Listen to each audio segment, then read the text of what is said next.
Welcome to Viva. It's been said a lot of times before, it's being said again. Malaysians are not saving enough. According to the latest revelation by the Department of Statistics, total household savings was only recorded at 6 billion ringgit, or 0.9% as at 2014. The word is emotional spending. The DOSM says the younger generation are especially happy to be spending on whatever they want even before income was earned.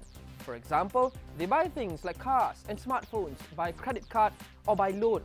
This echoes the findings of the Asian Institute of Finance in a report way back in July, which says that among the Gen Y folks surveyed, 75% have at least one long-term debt, while 35% have more than one long-term debt. Buying a car is the main contributor to debt amongst Gen Y, followed by credit card loans and education loans. The same report found that 40% of the Gen Y they surveyed admit they spend more than they can afford. And a whopping 70% say they don't live within their means. What do you think? Is it fair to say that Gen Y or younger people generally spend rashly?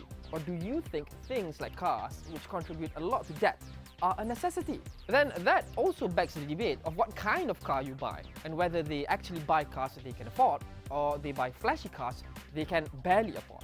What about banks? In the rush to get consumer spending to be the catalyst of our economic growth, are we being too rash and making credit too easy to obtain?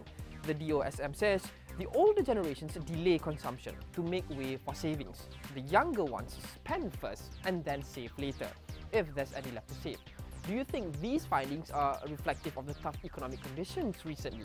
Or do you think it's also a matter of poor attitude and poor awareness on good financial management? Well, when you talk about spending and financial commitments, you can't run away from talking about buying property, which is one of the main contributors to debt. Remember that episode we did on Bank Negara's report that says we are not building enough affordable homes like we should?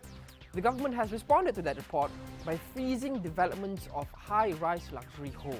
And today, Second Finance Minister Datuk Johari Ghani says the government will not make a U-turn on that decision.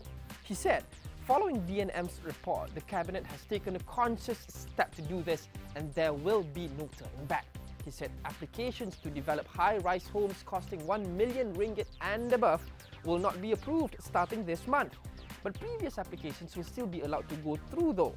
BNM's report last week highlighted major concerns that the number of unsold properties has been rising because, amongst others, we are building more homes, but homes that people can't actually afford.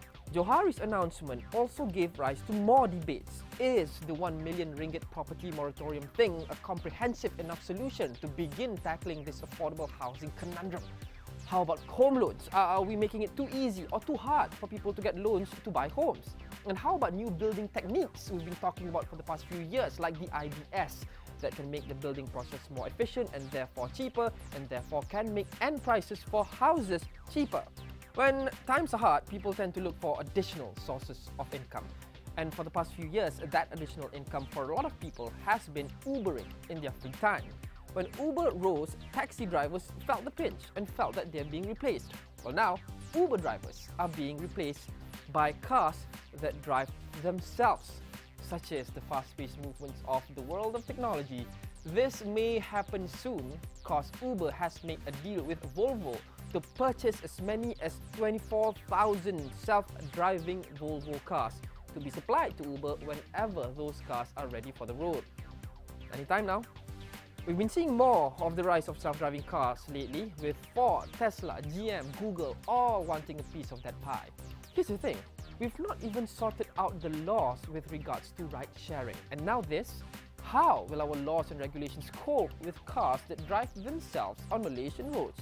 And one more thing, Volvo is actually owned by Geely, which also owns 49% of Proton.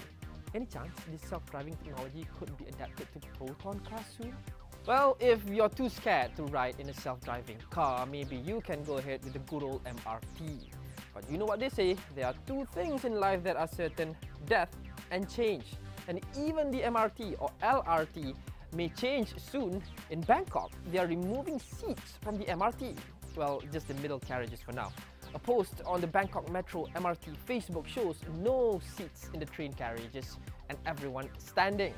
The Bangkok Metro says this is one of the solutions they are exploring to make more space and alleviate overcrowding, especially during rush hour periods. Do you think this should be done with all our in-city trains here in Malaysia? Let us know. Drop us your comments below. This is Viva. I'm Lukman Haris signing out.